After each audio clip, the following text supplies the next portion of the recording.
After a restful night, we're ready for Gold Butte. We go 10 miles south on I-15 and 3 more on Highway 170 to New Gold Butte Road. We meet our guides for the day, Jim Boone of birdandhike.com and BLM archaeologist Mark Boatwright.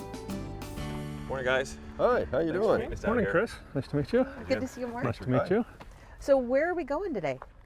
Well, Chris, we're going to go down to Gold Butte National Monument. We're going to see some really nice petroglyphs. We're going to go to Little Finland, an area of these really wild sandstone outcrops. And then hopefully, time permitting, we'll get down to Gold Butte town site, the old historic ghost town where this whole place got its start. I'm excited. It sounds like a full day. It should be a lot of fun. That's going to be cool. Now, Mark, you're a BLM archaeologist. What is this area significant for?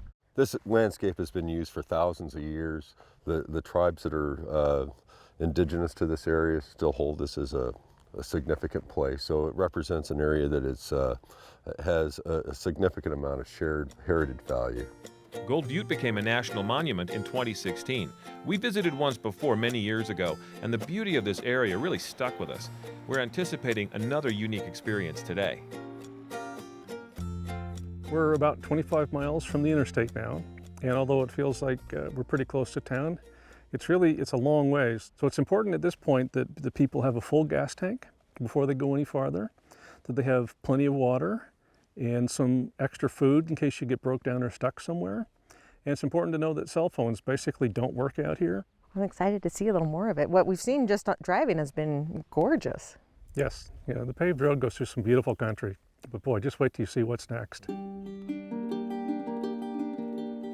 A few miles down the main road, we turn off and head into more difficult terrain, but the rougher going is well worth it. Gold Butte has a designated scenic drive, but really anywhere you look in this area, you can find eye candy for desert lovers. Our next stop is a striking red stone wall, which holds more than a little history. I've always kind of wondered about this USGS benchmark here. Yeah, I was looking at that. Wondering about that Why too. it came in that particular spot. Looks like it's been shot a couple of times. Oh, everything out here makes a good target. It's such a shame when you see those. Oh, that's ridiculous. This is a reminder of just how important it is to follow the leave no trace ethic when you're out here. These petroglyphs are valuable and they deserve to be treated with respect. It's really nice petroglyphs. Wow, that's so amazing cool. up there. Yeah, I don't know that I've ever seen a Running Man petroglyph before. Oh yeah, I don't think I've seen that either. It looks like a dancer.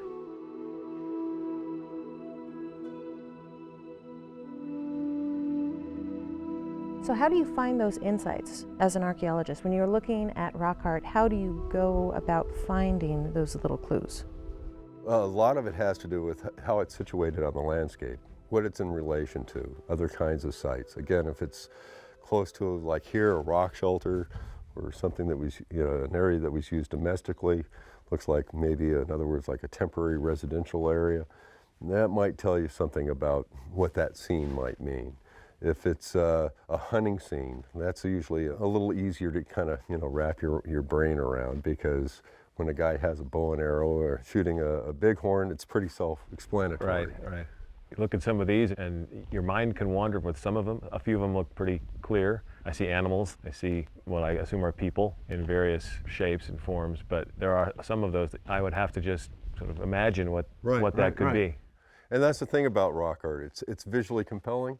We all connect with it on one level or another. So even though we don't have any idea of what any of this specifically means, because again of the way that we connect to it, we all do, it doesn't diminish its importance.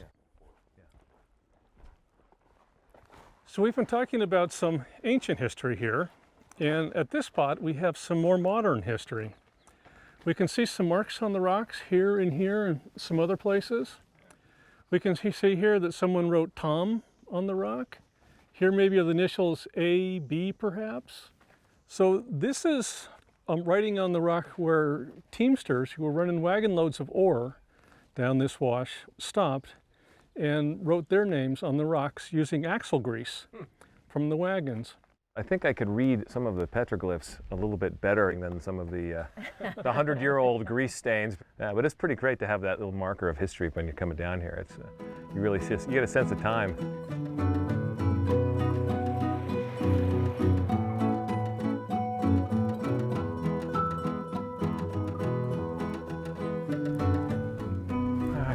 are we looking at here? Well, this is where we're going to start our hike to Little Finland. And this is a historic corral. It's a figure 8 design. So there's 2 concentric circles. And it's constructed from old railroad ties. So after the mines in the area played out, the railroads left the area. And when they left, they pulled up the metal tracks and took it with them. But they left all the railroad ties behind. And then the miners and the settlers out here went and collected the railroad ties and used them to do things like build corrals and cabins and things. So from here, where's Little Finland? Well, Little Finland is just over the hill, and the rocks that we see over here sticking up over the hill are the rocks at the top of Little Finland. Oh, cool. All right. Let's go You check ready? it out. Yeah. Let's go for a walk. As the dirt beneath our feet begins to turn red, we begin to understand what a spectacular place this is for a hike. Everywhere you look, there's something to catch your eye. Vistas, rock formations, wildflowers. This place has it all. So it's kind of a little step down here, but you can hold on to the post Okay. and don't grab onto the wire because it's barbed Oh, wire. thanks for the heads up. Oh, yeah. Sounds like the ravens are calling.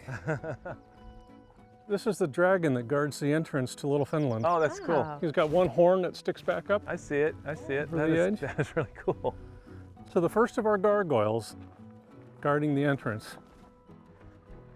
Do we have to pay it tribute to pass? Well, I don't say anything bad about the place.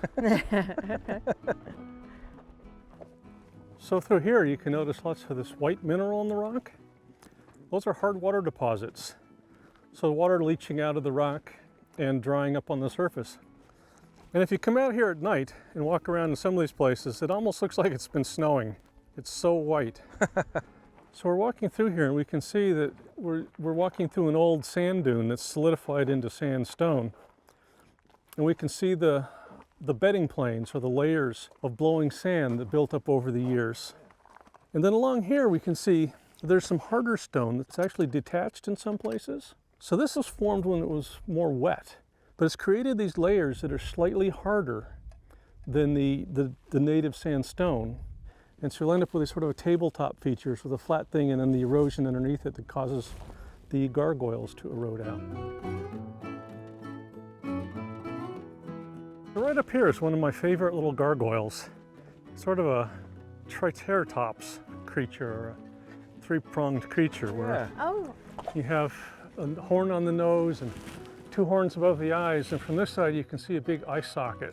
And if you come and stand or sit right over in here, you see the neck and the head coming out, and the mouth has a big grin to it, and he's got this crest on his head and a big shoulder blade coming out over the top. And when you get from this view where you got it up against the sky with the cool background, it really stands out. All right, so off we go. Does it have a name? I call it the Triceratops, but it's really not a very good name. I like it. You call him Trike for short. Strike? Okay. As we continue, we come across more petroglyphs. You know what's really remarkable about rock art? When you look at these designs, even the ones that are relatively more finely executed, like the sheep up there at the top, see how narrow those horns are? yeah, it's pretty Yeah, well it's pretty done. delicate work. It is. That's the thing. If you're working on rock like that, you would expect probably to see more mistakes. Yeah. So the thing that I think is kind of interesting is you don't see a lot of mistakes. They didn't, apparently feel like they needed something like we do, an eraser every time. This is a great site. You can spend all day just looking at them. This might keep our attention longer on a normal hike, but Little Finland is so unusual and compelling that we just have to take some time to explore further.